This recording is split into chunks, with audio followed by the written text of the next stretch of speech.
Bienvenue dans Relations saines, le podcast où on déconstruit les illusions pour construire de l'amour vrai. Je suis Madame Sandra et aujourd'hui on va parler d'un sujet crucial si tu veux construire une relation alignée, saine et durable. Tu sais, on me demande assez souvent comment savoir si ce que je ressens est un vrai problème, un simple défaut ou juste une incompatibilité. Donc, est-ce que je suis trop exigeante? Est-ce que je dramatise? Est-ce que je suis quelque chose que qui mériterait peut-être juste une discussion, tu vois? Et c'est là qu'interviennent trois notions fondamentales à mon sens. Le red flag, le défaut et le standard. Tu l'auras compris, dans cet épisode, je vais t'aider à faire la différence entre les trois, te donner des exemples concrets et surtout t'aider à ne plus te perdre dans une relation simplement parce que tu n'as pas su repérer ce qui était tolérable, grave ou non négociable pour toi. Si c'est un sujet qui te parle, eh bien écoute, prends-toi une tasse de café, une infusion, du thé, mets-toi bien, installe-toi bien comme tous les vendredis à 18h et c'est parti. Alors, commençons par poser les bases. C'est quoi la différence entre un red flag, un défaut ou on va dire un standard? Je dirais, pour ma part, qu'un red flag, c'est surtout, on va dire, un signal d'alerte. Tu vois, c'est un comportement ou un trait, en fait, qui peut mettre en danger ta santé mentale, ton équilibre émotionnel ou même ton intégrité. C'est un vrai problème, mais pas juste une simple gêne. C'est vraiment quelque chose de bloquant. Quand tu vois un red flag, drapeau rouge, c'est ok, je m'éloigne. Alors qu'un défaut, c'est plus une imperfection humaine. Quelque chose qui peut t'agacer, qui peut te déranger, mais qui ne va pas mettre en péril la relation si ton bien-être est profond. Tu vas peut-être pas partir parce que tu constates, je sais pas, on va dire que cet homme ou cette femme a un côté un peu tête en l'air. C'est un défaut. Voilà. Un standard, là, c'est plutôt ton critère à toi, ton critère qui est non négociable, qui, comme son nom l'indique, on peut pas négocier ce critère-là, en fait. On est personne pour dire, mais si, tu devrais accepter ça, patata. Non. Ce que tu veux vivre, ce que tu refuses de sacrifier, c'est, ça t'est propre, en fait. C'est pas universel, c'est à toi. Mais tu dois le respecter à tout prix, le connaître. Sinon, en effet, à un moment donné, tu vas finir par trahir qui tu es. Voilà. Maintenant que tu sais faire la différence dans la définition entre les trois, on peut passer à la suite de manière un petit peu plus détaillée. Donc, on va voir ensemble concrètement à quoi ça ressemble. C'est quoi un red flag? C'est quoi un défaut? C'est quoi un standard?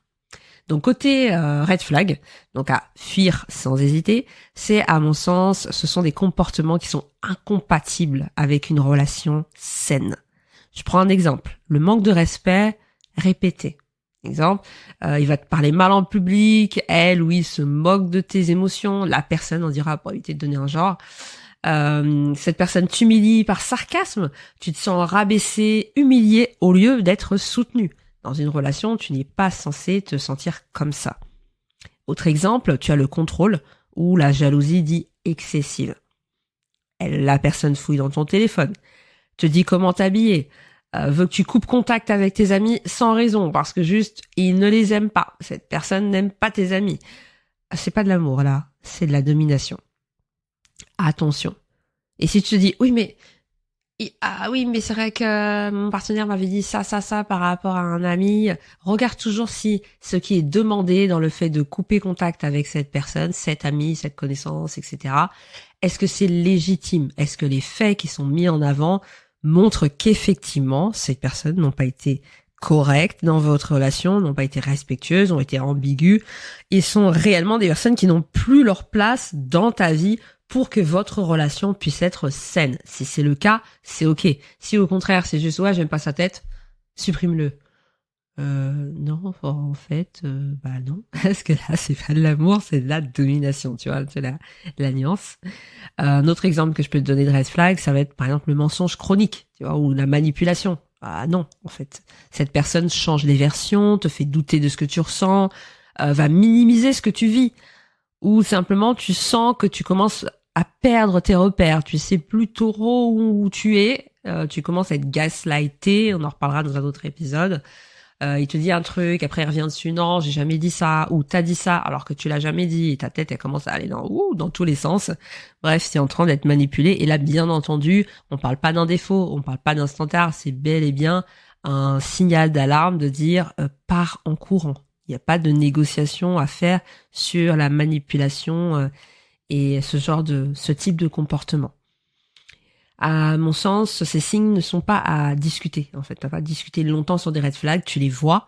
Il y en a plusieurs. Ce sont des marqueurs de danger. Ils sont pas là pour que tu dises bon, on va s'adapter. Ils sont là pour te dire que tu dois partir, pas t'adapter. Parce que c'est quand on commence à s'adapter au red flag que le red flag devient un lifestyle et que très rapidement, on n'arrive plus à s'extirper de la situation, de la relation, et là, ça peut être compliqué. On peut rentrer dans des formes d'emprise, dans de la perversion narcissique, etc. Et c'est très, très, très, j'insiste, difficile de sortir de ce type de relation. En matière de défauts, là, ça va plus être des choses qu'on va observer, tolérer ou non, j'insiste. C'est pas toxique en soi, mais ça peut devenir pénible si c'est pas reconnu rapidement ou si c'est pas assumé. Parce que si la personne elle commence à sortir ses défauts en mode coucou, je retire mon masque, salut, là c'est un petit peu frustrant. Bref, mais on prend des exemples un petit peu de défauts qui peuvent être peut-être un petit peu difficiles à tolérer, comme par exemple la susceptibilité. Ton partenaire a tendance à bouder quand tu fais une remarque. Tu sens que tu dois toujours un peu peser tes mots, marcher sur des œufs. C'est lourd, en fait. La vie est assez compliquée comme ça pour devoir dire « Ah, faut que je fasse attention à ce que je dis, sinon il va croire que ti. » Certes, la personne peut être susceptible, mais l'idée, c'est pas non plus de faire de ta vie un enfer à devoir effectivement marcher sur des œufs, mais littéralement. Ok ? On a aussi le manque d'organisation. C'est une personne qui est souvent en retard, qui te dit j'arrive à telle heure, qui arrive jamais à cette heure-là, tu l'attends, tu patientes, t'es là un petit peu comme un tébé. C'est un petit peu, ça peut être chiant sur le long terme, quelqu'un qui oublie les rendez-vous, qui gère mal ses papiers, son administratif, à qui il faut tout le temps rappeler ce qu'il y a à faire, et très rapidement ça te met dans une position, rien à voir avec la possession, dans une position maternelle, ou paternelle, c'était un homme, et c'est pas très glamour en fait d'avoir l'impression de gérer un enfant, alors que l'idée c'est quand même d'être en relation avec un adulte. Donc c'est quand même un défaut qui peut être toléré ou non si tu n'as pas envie d'avoir cette position-là dans la relation, tout simplement. Voilà, à force c'est frustrant et c'est pas forcément méchant, mais être avec quelqu'un un peu d'immature qui désolé, toute sa vie c'est un désolé, bon. Désolé si la relation s'arrête aussi. Et je peux comprendre des personnes qui n'arrivent pas à dépasser ça et se dire même si ça se passe très très bien, j'ai pas envie d'avoir un enfant avant l'heure. Un autre défaut aussi qui peut être un petit peu difficile à gérer, ça va être l'impatience. Le fait que la personne te coupe la parole quand tu parles, qui s'agace très rapidement, qui peut aussi se mettre en colère rapidement, ce qui pourrait être aussi un quatrième défaut, quelqu'un de colérique. Rien va faire que non, qu'est-ce que t'as dit, patati patata, tout devient un peu un terrain de battle.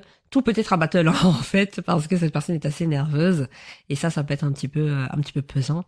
Et pour revenir sur la patience, c'est pas forcément dangereux en soi, mais ça peut quand même fatiguer d'avoir quelqu'un qui prend pas le temps et il faut que tout aille vite, tout soit speed, etc. Donc ouais, mais en fait, je pense que la question à se poser ici, c'est est-ce que je peux vivre longtemps avec ça? Est-ce que je peux vivre avec ça sur du long terme, avec ce type de défaut sur le long terme, quelqu'un de désorganisé, quelqu'un qui procrastine beaucoup, quelqu'un qui parle beaucoup mais qui ne fait pas les choses dans sa propre vie, dans votre relation, etc. Donc, ce sont vraiment des défauts, ce sont pas des red flags à mon sens, mais à toi de voir, oui, j'ai envie de dealer avec ça ou pas du tout. Est-ce que ça va t'user? Est-ce que actuellement ça t'use profondément? Est-ce que la personne en face est vraiment prête à évoluer ou pas? Parce que des fois tu peux dire wow, tu sais, mon cœur, je te trouve un petit peu impatient sur telle et telle chose, ou je trouve que tu manques d'organisation sur ceci, sur cela. Si en face tu as un homme qui a envie d'évoluer là-dessus, qui veut que tu l'aides aussi à être meilleur sur ça, bon, l'idée c'est pas de se transformer en coach de vie, hein, ça va vite, mais de dire tiens, j'ai vu tel article sur le sujet, ou il y a tel bouquin qui pourrait peut-être t'aider, ou peut-être des choses que tu as mis en place dans ta propre vie si tu es un ancien procrastinateur ou une ancienne désorganisée, etc. Et de partager avec amour et bienveillance des tips qui pourront l'aider à évoluer sur ces problématiques-là. Pourquoi pas? Mais si t'as quelqu'un qui dit ouais, je vais changer, t'inquiète, mais dans les faits, semaine après semaine, jour après jour, c'est que la parlotte, la porte est sur la droite bientôt. Voilà. On a aussi donc les standards, donc ce que tu ne négocies pas et qui t'est propre et que personne n'a à juger, clairement. Ce sont un peu tes fondations personnelles. C'est ni bon ni mauvais. C'est juste à toi. Une vision commune de la vie. Ça, pour moi, c'est un standard. Tu veux des enfants ou tu n'en veux pas. C'est pas un défaut. Si lui ne veut pas d'enfants, ou si elle te dit non, j'ai pas envie de fonder famille, c'est pas un défaut. Par contre, c'est un écart de projet. C'est une divergence profonde qui, sur le long terme, peut poser problème. À un moment donné, cette soif d'avoir une famille va brûler à l'intérieur de toi, et peut-être que tu vas te dire, je ne peux plus, je m'arrête là. Et l'autre a le cœur brisé, toi aussi, mais en même temps, depuis le départ, la personne t'a dit, je ne veux pas d'enfant. Donc, tu vois, ça peut être problématique. Donc, il faut vraiment pouvoir s'exprimer dessus. Il y a aussi le besoin d'engagement. Peut-être que tu as envie de construire sur du long terme, d'être exclusif avec cette personne. Mais en face, tu as un partenaire qui a envie de rester flou, qui a pas envie de mettre un mot sur votre histoire, des choses comme ça, typiques des années 2022, 23, 24, 25, c'est de pire en pire. Pourquoi mettre une étiquette sur notre histoire? En fait, t'aimerais pas acheter un produit sans savoir quand est-ce qu'il va périmer ou de quel produit il s'agit. Donc là, c'est pareil, on n'a pas envie de consommer un produit sans savoir ce que l'on mange, même s'ils ne sont pas des produits, mais tu vois un peu l'idée. Là, encore une fois, c'est pas un défaut, mais c'est plus une question d'incompatibilité. Tu veux du long terme, il veut du Tinder, next. Ça peut être aussi une affaire de foi, donc le fait de partager sa foi avec l'autre. Tu veux un partenaire spirituel, un chrétien par exemple, mais toi, en face, t'as quelqu'un qui est plutôt de genre athée, à se moquer de tes croyances. À ce moment-là, tu vas te sentir seul en fait à terme. Et je pense que c'est un standard, pas une préférence, une valeur qui est importante pour toi, la foi, la croyance en Dieu, dans ses préceptes et la mise en pratique de la Bible. Par exemple, voilà, c'est mon cas. Moi, ça aurait été juste impossible de me dire, je vais me marier, faire ma vie avec un homme qui ne voit pas les choses, qui ne partage pas ma foi en fait, parce que comme c'est au cœur des choix, des prises de décision que je vais faire, du lifestyle que je vais aborder, développer dans l'éducation des enfants, etc. Donc, oui, c'était un standard où je me suis dit non, il y a là-dessus, c'est non négociable en fait. Tu peux être incroyable, avoir fait tes contours et tout. Je plaisante, tu vois. Mais si derrière la foi elle est pas partagée, non, parce qu'à un moment donné, t'es face à un mur, et c'est là où c'est des bandades. Bref, à ce moment-là, pour moi, au niveau des standards, tu n'as pas à faire des efforts. T'as pas à faire des efforts sur tes standards, mais par contre, tu as juste à choisir quelqu'un qui les partage, sans les imposer. D'où l'importance, à mon sens, de poser des questions. Ne pas avoir peur de dire est-ce que tu es croyant? Moi, je suis un peu spirituel. C'est-à-dire, t'es plutôt du genre à croire en Dieu ou croire en l'astrologie? Tu crois en l'univers ou tu crois en Jésus? Tu vois, c'est important de mettre des mots parce que finalement, si t'es pas aligné et à l'aise à l'idée de parler de tes standards, il faudra pas pleurer derrière si l'autre n'est pas aligné avec toi et je comprends pas, ça marche pas, j'ai pas de chance. Mais en même temps, tu n'as pas été clair sur le poste que tu vises. Et tu as été pris en CDI dans un travail où les tâches ne te plaisent pas. Tu vois, c'est le même concept. C'est exactement pareil. Si tu sais pas ce que tu veux comme emploi, tu auras le premier emploi qui te prend quoi. C'est-à-dire que tu envoies ton CV à une agence de recrutement, oui, on va peut-être te mettre sur un poste en restauration, alors qu'au fond de ton cœur, tu voulais un poste en communication, mais tu n'as pas été clair dans ta lettre de motivation, tu n'as pas été clair dans ce que tu as mis dans ton CV, et de ce fait, tu te retrouves en restauration, frustré. Eh oui, mais en même temps, il fallait être clair dès le départ. Donc c'est important, je pense, de prendre en compte notre part de responsabilité par rapport à ça. Même si je sais c'est un peu tabou de dire oui mais bon on n'anticipe pas les relations. Alors ok, il y a quand même des cadres qu'il faut mettre dès le départ pour aussi se protéger, se préserver, faire un gros filtre face à certaines relations qui à mon sens on peut éviter si on a été clair avec nous-mêmes et clair avec l'autre dès le départ. Mais ça, ce n'est que mon point de vue. Ici on n'est pas là pour se caresser dans le sens du poil, on est là pour se dire les choses en français et aller de l'avant, n'est-ce pas? Voilà. Ensuite, ce que je peux te dire aussi, si on rentre encore dans des petits exemples, on peut appliquer un petit peu tout ça à des situations un peu du quotidien. Par exemple, si la personne elle est souvent en retard. Voilà, j'arrive à 15h, il est 16h, il est pas là, pas de nouvelles, qu'est-ce qu'on fait? Il est pas là, il est souvent en retard, il fait souvent ça, mais non, ce n'est pas un red flag, c'est un défaut. Maintenant, à voir, est-ce que tu peux tolérer d'être avec un homme qui est toujours retardataire et qui arrive, je suis désolée, tout ça, machin, ou pas. Si la ponctualité, c'est un de tes standards, là, ça devient un vrai sujet. Tu vois le truc? C'est pas un red flag, c'est un défaut que tu peux tolérer ou non, mais si la ponctualité fait partie de tes standards, ça devient un vrai sujet. Autre cas concret. Ton partenaire minimise tes émotions. Je me sens pas bien quand je ressens ceci lorsque, et en face, tu es rabaissé, tu n'es pas entendu, tu en fais trop, t'abuses, etc. Ça, c'est un red flag. C'est un red flag parce qu'on minimise tes émotions. On devrait les accueillir, on peut ne pas les comprendre, ne pas les partager en se disant moi je n'aurais pas réagi de telle manière, mais on n'a pas à te rabaisser ou ne pas t'entendre. C'est un red flag. Autre exemple, ton partenaire ne veut jamais appeler. Non, appeler c'est non, j'aime pas ça, je préfère envoyer des SMS, te texter quoi. Alors, pour moi, c'est ni un red flag, ni un défaut, mais si tu as besoin en fait d'un lien, on va dire vocal avec l'autre, bah c'est un standard qui t'est propre, qui est à affirmer. Parce qu'il y a des gens, oui, moi aussi, en effet, j'aime pas trop appeler, donc on va parler par SMS. Ou d'autres qui vont te dire, ah non, mais moi, c'est pas possible, moi j'ai besoin d'entendre ta voix, l'intonation de ta voix, etc., etc. C'est comme ça que j'ai aussi envoyé de l'amour dans ma voix, etc. Mais c'est un standard qui est à affirmer. Ton partenaire rigole avec une amie qui est plutôt ambiguë et il va te dire, oh, mais ça va, c'est rien.